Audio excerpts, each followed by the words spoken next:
We'll be okay after we've had a little rest. I'll take you to the airport in the morning.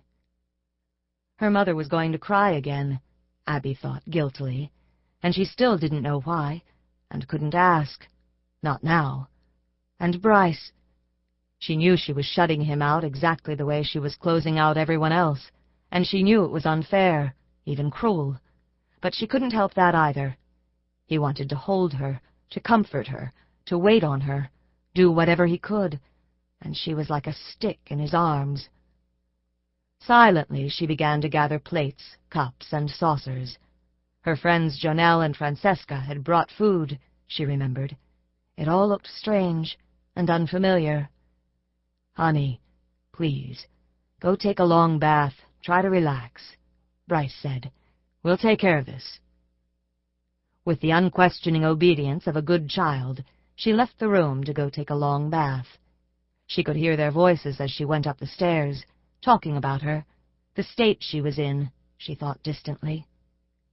The house was usually spacious-feeling, with 3 bedrooms, 2 baths, stairs with a plush pale green carpet, a nice Aubusson rug in the living room, a carpet in the den, drapes throughout, room enough, with sound-deadening furnishings, so that voices carried no farther than from one room to another. Yet she imagined she could hear them all the way up the stairs, through the hallway, the bedroom, on into the bathroom, even after she turned on the water. She went back to the bedroom for her gown and robe, and came to a stop, holding them. The voices were not her mother's and Bryce's, she realized, but her mother's and her father's, or her father's voice talking to her, telling her something important. That's what he would say. "This is important. Listen up now." She took a step and staggered, and only then recognized her fatigue, that she was reeling, maybe even hallucinating from sleeplessness. Tonight, she told herself, tonight she would take one of the pills her doctor had prescribed. She would give herself half an hour, and if by then she was still wide awake, she would take a pill. Dimly she remembered that she had made the same promise the previous night, but instead she had sat huddled in a blanket on the couch in the dark living room, dreading today, the relatives, the memorial service, remembering Jud, denying his death, willing him not to be dead, willing it not to have happened, afraid of the pill that promised sleep, because it seemed to offer a kind of death to her. Later, while Bryce was getting ready for bed, Abby went to tell her mother good night, to thank her for coming. She felt awkward, as if in the presence of an acquaintance, not her mother. Lynn was in the guest room, the room Abby called her study. She stood in the middle of the room, wearing her robe, holding the dress she had worn earlier, and for a moment they simply regarded each other. Then Lynn dropped the dress and took Abby in her arms. "I wanted to be with you," she said softly, "but I didn't know what to say, how to act with you. Abby, baby, please say something. Talk to me. Yell at me. Anything." Abby gazed past her mother silently and offered no resistance to the embrace, but neither did she return it. People had always said she looked like her mother, and she had denied it, had seen only the differences, not the similarities. They were the same height, and Lynn was only a few pounds heavier. Her hair was as dark as Abby's, and out of the chignon she had it in, hung straight to her shoulders, like her daughter's. They both had dark blue eyes and heavy eyebrows, bold and thick, without a curve, much less a peak. The likeness, remarkable as it was, appeared superficial to Abby.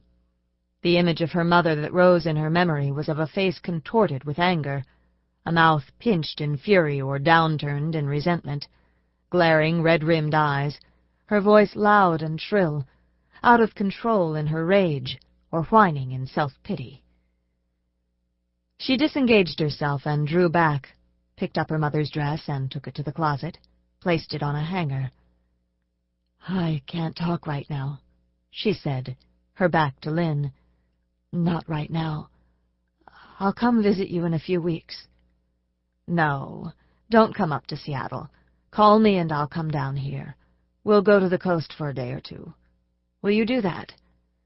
She was pleading again. Abby closed her eyes hard for a moment, then opened them and turned around.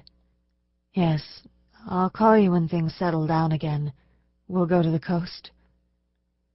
She didn't know if she was lying or not, but they both had known she wouldn't go to Seattle. She didn't like Lynn's husband, or her own half-brother, Jason. "Good night, Mom. Sleep well. I'm glad you came. Thanks." Back in her own room, Bryce was already in bed. They had twin beds pushed together, his mattress not as firm as hers, but he was on her side, waiting for her. "I need a little more time," she said, taking off her robe. "I'm sorry, but I need a little more time. I took a pill, and I think I'll sleep okay tonight." "I just want to hold you," he said. When she got in bed beside him, he held her tenderly, stroking her shoulder, demanding nothing. She stared dry-eyed into the darkness of the room. Later, when he kissed her cheek and moved to his own bed, she pretended to be asleep and listened to his breathing change. He had a little snore, one that she was used to and sometimes even found comforting, but she felt herself go tense when he snored now. She waited longer, then silently got up, felt for her robe, and left the bedroom. The third bedroom had been turned into a study where Bryce often worked at home. She entered and closed the door. There was no need for a light. His computer monitor was enough. An endless stream of aircraft flew silently by. Zeppelins, the Wright brothers' first plane, SSTs, 747s, biplanes, helicopters, all forever flying from the void, going nowhere. Their ever-changing light flowed over the top of the funereal box, which Bryce had placed on his desk. She had seen the box before. It was mahogany, so dark it looked black, finely carved all over with intricate patterns of flowers and birds, a souvenir from his R&R on Bali, Jud had said. "They carve everything," he had said that afternoon at the lake. "They'll start carving a living tree while it's still standing. Damnedest thing you can imagine. Demons, birds, gods, snakes, flowers. And they carve it for 8 feet up, 10 feet. They carve the undersides of stairs where no one will ever see the art. They carve the concrete walls at the airport." "Why?" "I think it's a religious act," he said thoughtfully. "Nothing else quite explains it. They're expressing their religion through art. Little boys, 4 years old, 5, they're already artists. They do the traditional things the same way their ancestors from the beginning of time did them, and then they do their own thing on the back of stairs, on boxes, whatever is at hand. In that climate, nothing lasts very long except stone, and when the paint fades, gets washed away or eaten by mold, they repaint it exactly the way it had been before. If a wooden object or building crumbles, they rebuild it exactly as it was before. You can't tell by looking if anything was made that morning or 100 years ago. They're preserving the past, keeping the faith, but here or there, hidden away, they express whatever it is they need to say through their art." She had felt the box all over, the delicate tracery of flowers and stems, and thought that it was a magic box, that it contained secrets no one would ever decipher, except the boy who had carved it. "Honey," Jud had said that day, "this is important. Listen up. When I die, I want my ashes to be buried in this box, here by the lake.